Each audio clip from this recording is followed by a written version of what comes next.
Now introducing, out of Alden, New York, number 2, Dylan the Chinstrap Zielinski.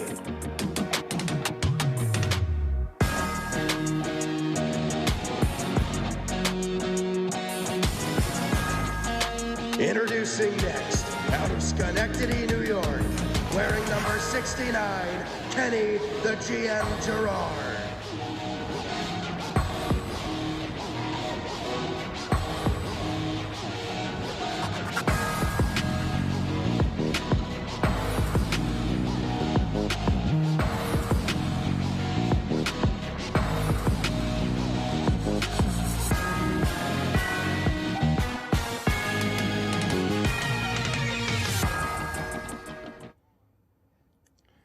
Man, we are so out of our element. I'm lost. Wow, we are lost. Welcome into the DK Experience Season 4 finale in Hewitt Hall, the first ever live broadcast out of the new studio. I'm Kenny Gerard. This is Dylan Zielinski. And Dylan, man, this place is fancy. Look at this. This is something. Even the cameras right here are not even, like, they're all remote operated. This is something. I'm waiting to see people walking past in the I hallway. know. There's a window out there. Man, this is wonderful. I'm Spider-Man. There's Spider Dylan in the background. You've got me from Whiteout over here. This is crazy. Well, I mean, how you doing? I'm all right. It's going to take me a minute to get used to this. I already had Sean, I apologize. I had to play with the lights a little bit. One was just beaming directly down at me, and I'm like, dude, I can't do this anymore. Last week of classes, finals week. Here we go, I guess. I don't know. I'm not. Yeah, it's getting scary. We're getting into the last semesters of us being here. But, Dylan, it is time once again for our Gridiron Recap. For those at home who do not know what the Gridiron Recap is, we both like a couple of football teams. And let me tell you, we are on the opposite end of the spectrum of teams this year. So, Dylan, you're going to kick me off with another Bills victory, Bills versus Steelers. Our Bills victory. Bills ended up winning this game 26-7. Don't let that score fool you. What was the score again? 26-6. Yeah, right. The first half was just terrible by the Buffalo Bills. I think at the half it was 7-3. Defense just came out to play in the second half. We had a strip sack for a touchdown. We had an interception. Josh Allen in the ground game started to figure it out. James Cook ended up having 32 total carries for 144 yards. No touchdowns. Josh Allen was 15-23 for 123 passing yards, a touchdown. He did have a rushing touchdown and another interception. They're playing with some attitude. They know, the Patriots will get to it. They're doing very well. The division is slowly and surely slipping out of our hands right now, and they're playing with a little bit of attitude. They're going to be ready to go, and they're angry. They're upset. They are banged up, though. They are banged up. We had both of our starting tackles out last night, and the boys played good. Good, but it was a little rough. Let's see how Brandon Cooks does. A little 33-year-old Brandon Cooks. Well, I'd like to say that my team is helping your team, but that's that's not the case. I needed him. I know you did, and it's expected. I mean, the Giants are currently down 30-15 to the Patriots. 10:15 left to go, or 10:52 left to go. So the Patriots looking to be 11-2. The Giants 2-11. At this point, like I said, I wanted to play close games with good teams. This is kind of not that unless the Giants are coming back. I mean, we scored 8 points this quarter on them, so maybe it's something. But at this point, it's a draft pick. Like we're out of the playoffs. We're one of the first teams. We were the first team gone, and then I think it was the Raiders who fell next. So at this point, Saints just fell out. So at this point, I don't really care about winning. It's just a matter of let's keep close games, get Neighbors back healthy, Scadaboo back healthy, and keep Dart's head attached to his shoulders, hopefully. Well, Scadaboo's got to kind of keep his head attached to his shoulders right now. I don't like the whole WWE things and getting pushed around, and you're kind of on a bum ankle right now, buddy. I don't necessarily disagree, but I do think, and again, keep in mind, I'm a longtime fan. I haven't had fun watching the team in a long time. For sure. Like Eli Manning, I love Eli Manning. He's got no swagger. No swagger. So it's not fun to watch. So, I think for the first time in a while, even though we're about to be 2-11, I think I'm having fun. But Dylan, that'll do it for our A block. We're going to go to a quick break, and when we come back, it'll be time to talk about the NFL playoff picture. You're watching the DK Experience from Hewitt Hall.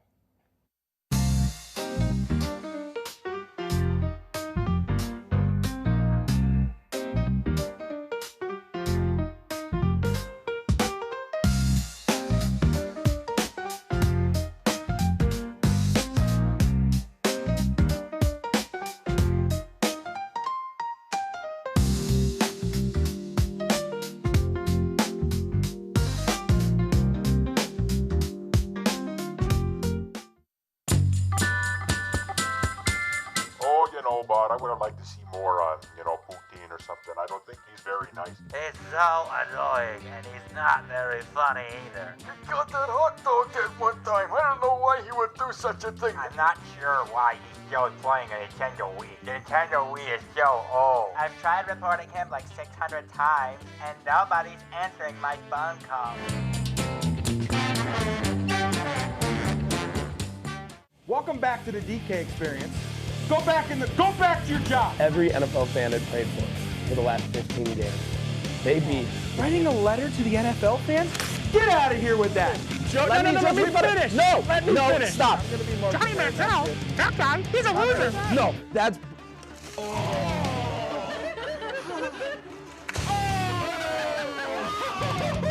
Watch the DK experience. What we do here is go back. Cooked. You know it's cooked when it's not raw anymore. Gordon Ramsay gonna sit here. Cat cam. Because Kenny pulled a picture of him. Yeah. Welcome back to the DK experience on WTOP 10. I'm Kenny Gerard. This is Dylan Zielinski, and Dylan, as we're still getting adjusted to this weird set. It is now time to once again talk about football because that's all you really do know at your heart. So we're going to talk about the NFL playoff picture. So it's been an interesting season, to put it lightly. Things have been very up and down. It's been very weird, and it's really hard to tell who's the best team in the NFL right now. I watched a couple of videos on TikTok, and they're all just like, I don't even know who's good anymore. I mean, you have the Rams losing to the Panthers, whatever.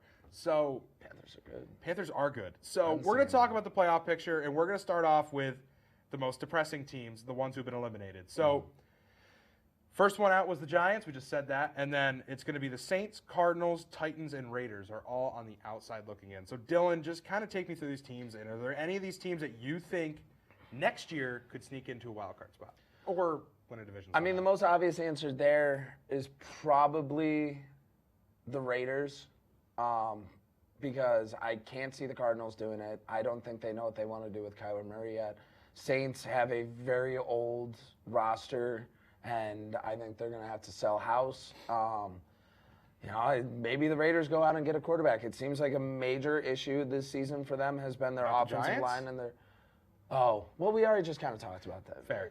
It's the Giants or the Raiders, but if I'm talking about who I think has the better chance, I'm gonna have to go Raiders right now because we don't even know who the Giants head coach is gonna be. We don't know when Scadaboo is gonna come back. We don't know when Neighbors is gonna come back. Like, it's all next year, right. But when next year? I think if the Raiders get an OC, Gino will figure it out. Get a wide receiver, get some offensive line help. That defense is good. Sure. But we'll see. I don't know. I think the Saints are too old. Let's move on to the AFC division leader. So right now, I mean, soon to be atop is after they beat the Giants is the Patriots. They'll be the 1 seed at 11-2. Then you have the Broncos, the Jaguars, and the Ravens all currently. Well, actually, no, it's still the Ravens. Ravens leading their division. So, I mean, the Jaguars come in and take out what I said would be the fraudulent Colts, and now they're starting to show that fraud exactly like I said they would. Yeah. So, I mean, the Jaguars Daniel being Jones the biggest is playing surprise. On a crazy injury right now. He is. He still sucks. But, take me through what these teams look like. I mean, this to me is stunning in a lot of ways. The Broncos, a lot of people didn't expect over the Chiefs. Patriots over the Bills. Jags over the Texans. And Ravens. Of all of them. I think that Broncos defense is stellar. I think that's why they're winning games. I don't think the offense is right where it wants to be at yet. Patriots, look, man, they're beating up on a lot of bad teams. We're going to have to see with them. I don't want to give it to them yet. We'll have to see what Drake May can do. I think, call me crazy, either the Steelers are going to figure it out, Lamar's not been playing good, or Joe Burrow brings him back. I'd love to hear you say it. Let's move on to the NFC now. Now, here is, to me, the most surprising one. The Bears are currently sitting in as the number 1 seed right now, followed by the Rams, who just dropped to the Panthers. Then you have probably the most logical 2, Eagles and Bucks, are not huge surprises for their divisions. So, I mean, I guess take me through the surprises. I mean, the Bears, to me, are the biggest surprise. Not that you couldn't have seen it coming, but it is still surprising compared to where they've been in recent years. I think Ben Johnson is that guy. I was agree. saying it this weekend. I think the Bears have had a roster for the last 3-4 years. I mean, Justin Fields, the argument's there, but the roster's been the same. They've just been missing a coach. They got that guy now. Caleb playing really good football. Caleb, I know you're not a Caleb guy, but Caleb Williams is playing killer football. I'm starting right to like now. Caleb. I'm starting to change my mind. He's got this clutch factor to him that you can't teach that. No. You just got to have it, and he has it. Rams, I think the Rams are going to be the ones to go to the Super Bowl out of the NFC. I think they're very good. Matthew Stafford's the MVP. Well, let's even go back now to the AFC again. So let's talk about these wild card teams and the ones that are on the bubble. So right now it's the 5 seed is the Chargers, 6 is the Colts, and then your team's still in, but right on the edge is the Bills at the 7 seed. And on the outside looking in right now, there's still quite a few teams. But we'll talk about the ones that have a realistic chance, which means above 1%. The Texans, a 62% chance to get in. Steelers with a 31%. And my favorite one to say, it's the last team that's still looking in, the Chiefs at a 33% chance to make the playoffs. I think what's going to happen is the Bills are going to go up to that 5 seed. I do think the divisions. You guys actually have the best chance to make the playoffs at 90% of all wildcard teams. Yes. I do think we're going to get that 5 seed. Working down, I got to see how Justin Fields plays. He just got surgery on his left hand. I got to see how he plays on that. I could see them slipping out, but I don't want them to slip out because I kind of need them to sit there and take care of the Chiefs. Colts are going to be in there. It depends on this Daniel Jones injury. Yeah. AFC's open, man. It's wide open. I will say, though, I do not think the Ravens are going to make the playoffs. I think they are going to be the one to get booted out of there. Interesting. All right, let's move to the played NFC terrible. again. So now let's talk about these teams. The Seahawks sit in at the 5 seed. Best chance to make the playoffs of the outside of the division winners. They're at a 93%. Actually better than the Bucs too. Packers and Niners sit in 6 and 7. And then on the outside looking in is the Lions at the 8 seed. Cowboys are starting to creep back in. That's a 9. And then the Panthers are the only team with a little bit of hope left at a 17% chance to get in. Everybody else is less than 1% and probably down. Okay, so my thing with the Seattle Seahawks, great team, too heavily reliant on Sam Darnold. It is. Agreed. If Sam plays good, the team's great. Sam has a rough day, they're done. They're losing. That's just how it's going to be. I said it last night to one of my good buddies and good buddy of the show, Mike Neckers. I'm starting to believe in those Cowboys. I know, and I hate they to say look it. good. I hate they to say look it. good. It pains me for Who what was team that I 7 like. seed? The 7 seed, it's the Niners. And Yeah. they And are a who's- team that could falter. The Lions, Packers, Niners, and Cowboys are all in that. Okay, little I bubble. see the Lions slipping out of the playoffs, and then I see the Cowboys slipping in. Interesting. All right, well, we're going to go to a quick break. When we come back, it'll be time for Stump the Chump. You're watching the DK Experience right here on WTOP 10. Oh, boy.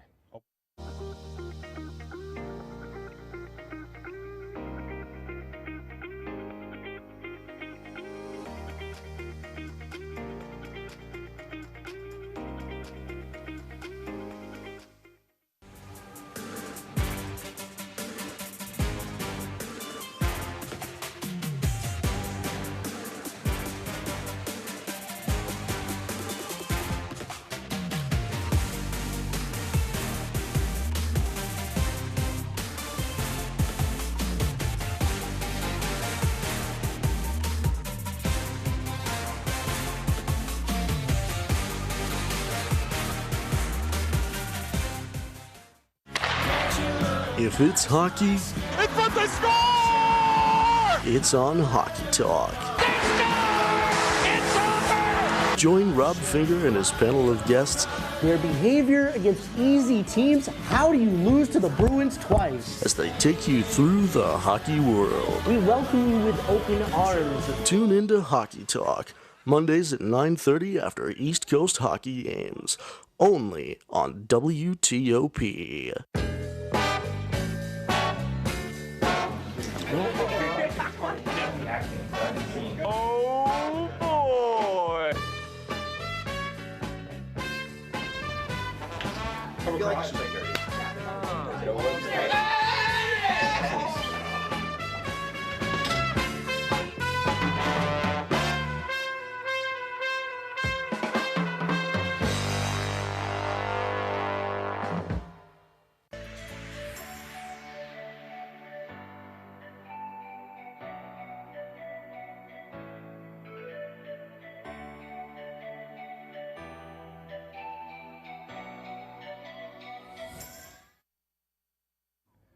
Welcome back to the DK Experience right here in I don't like how Chris is WTOP saying 10. take control. I know, take control. It's weird. Still in How Hewitt about Hall. we're live? Yeah, I know. We're live. Screw it, we'll do it live. All right, Dylan. Please take control. Please take control. So we I shaved are my going beard. to. He did shave his beard. We're going to do our Stump the Chump. So for those at home who don't know what that is, stop talking to me. I'm trying to talk. So what that is for those at home, basically we have this wheel and we spin it, which we can't actually see because we're in Hewitt. It's actually back at TOP. We spin the wheel and then we get random sports and then we quiz each other. Winner gets a point. Right now it's 2-0 me, right? Yes. Okay, so it's 2-0 me. And then at the end games of have been next, good. They have been good. And at the end of next, we haven't had one that didn't have an OT. Yeah. At the end of next semester, we're gonna have a punishment for our very final episode of DK Experience. This is the last episode of our penultimate season. The next season, season 5 will be our last one. So Dylan, you're up first with questions. So Okay. let them rip. I'm ready. Okay.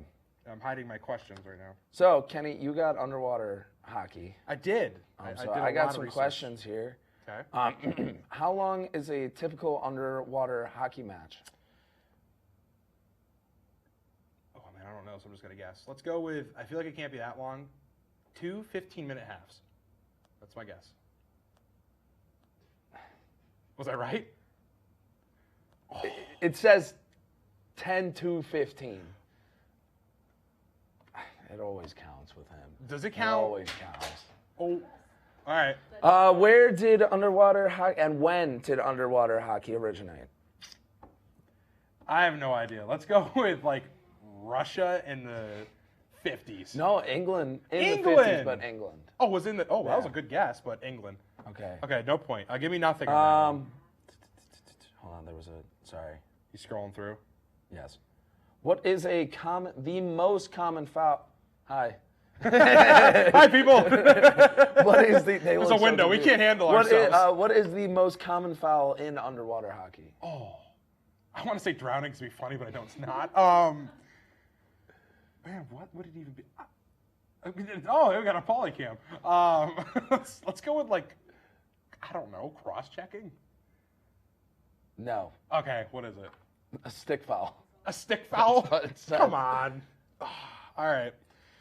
Hitting an opponent, essentially. Just Oh, smacking illegally him with smack. your- Okay, you might have this one because I really. I don't have been think I busy. do. You don't? This one's for Ray, so I don't know how I'm. All right, Ray. Let's see if Dylan makes you proud. All right, here's your questions. How do judges score performances in Russian jumping, and what criteria matters the most? Oh, his sport is Russian jumping. I didn't say it at the start. So. From what I saw, it was just like how they score the performance. From what I do you saw, get it was points? just like how fluent it was, how clean it was, just things like that. Like if it was fluent, if it was clean, legs were straight, they land on their whole foot instead of just their toes, things like that. Okay, I'll read the answer. I think Okay. it deserves a point. Judges typically evaluate height, control, form, and difficulty of tricks. Clean execution, such as straight legs, pointed toes, and stable posture, and higher scores. So I think that deserves a point. I'm going to say yes, as long as they agree to. What types of equipment and safety measures are essential for athletes in Russian jumping? The biggest one I saw is the handlebar. The handlebar in front of the little trampoline.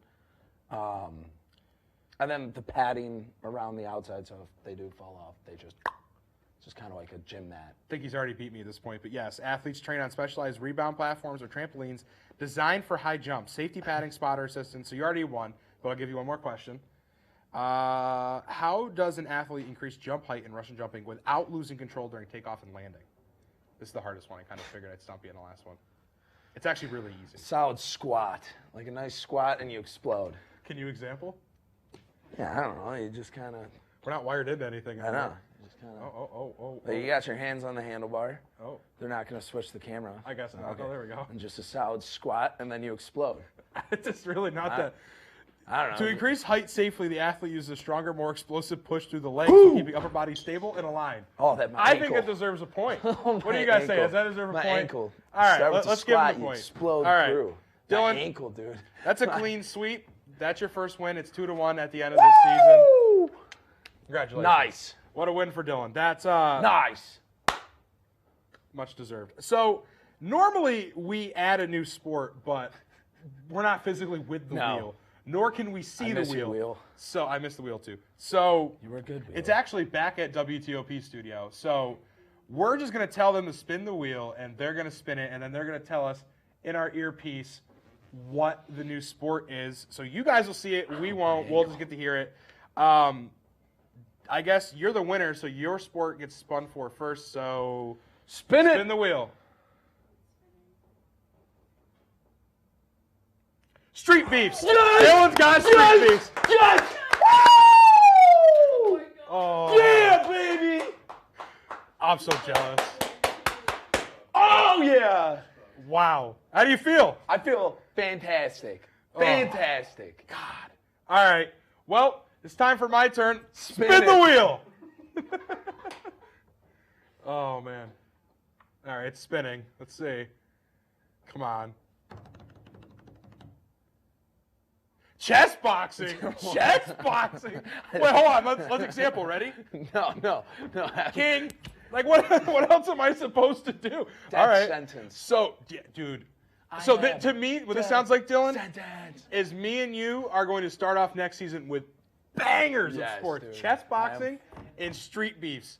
Now, are you excited for February now? Because that's next season. I'm fired Good. up now. Okay. I'm just gonna be watching Street Beefs. Street beefs for the rest of all break. All at break. Okay. That's sense. So we didn't actually have to physically write them in, but Dylan, we're going to say them out loud so when I inevitably go back and listen to this again, I can know what sports to add.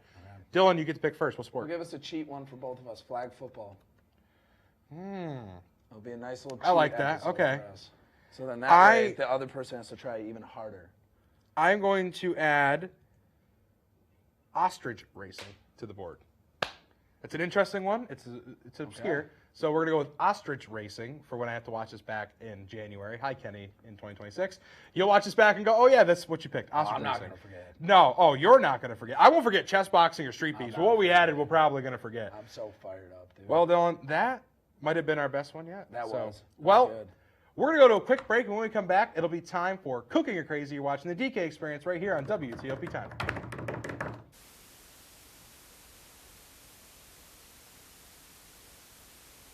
Good evening and welcome to Jeopardy! I am your host, Joe. Hello, Simon. Joe is at this place. And I'm very concerned to see what Piper's answer is here. Sorry, it's a 98-page rule book. You guys are stunned still? Joe, I'm going to sound like a little snob here. It was not founded by Ray Kroc.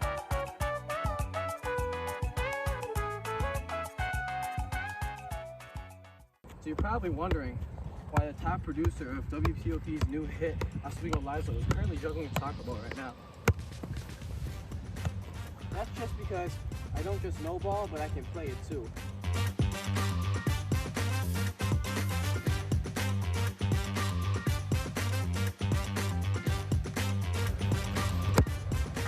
WTOP, live every other Sunday, 7 p.m. Tune in.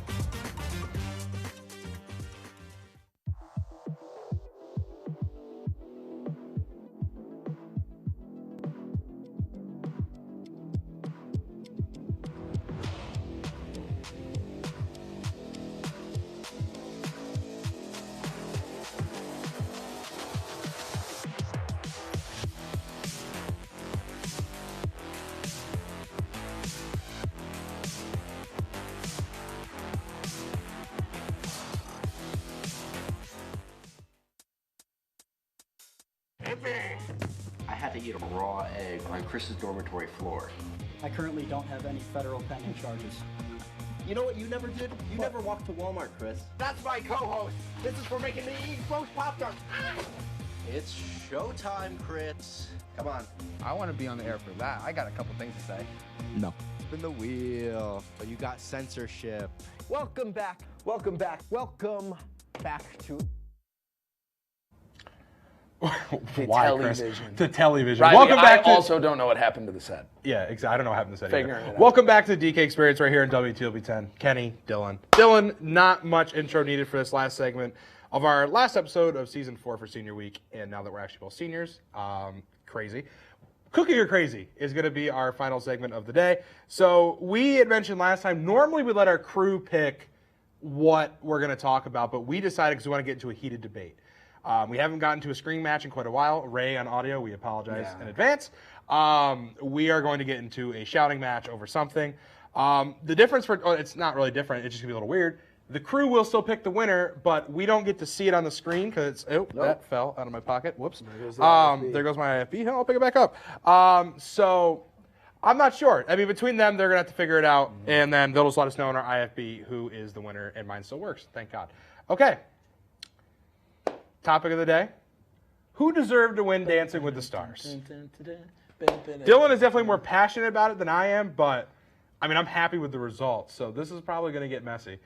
Dylan, go ahead. Okay, so here's my thing. Robert Irwin did not deserve to win Dancing with the Stars. Alex Earl, not Irwin, whatever. Alex Earl should have won. Let's talk about what Dancing with the Stars is supposed to be. It is supposed to be a show where you take someone who cannot dance and make them a dancer. If you look at it, between Robert and Alex, who was the best dancer? Alex was very clearly the best dancer. Robert's second dance of the night, terrible. Completely offbeat, off timing, looked stiff, did not know what he was doing. He just... And this is my issue with Dancing with the Stars. The fan vote controls way too much. Robert should not have won.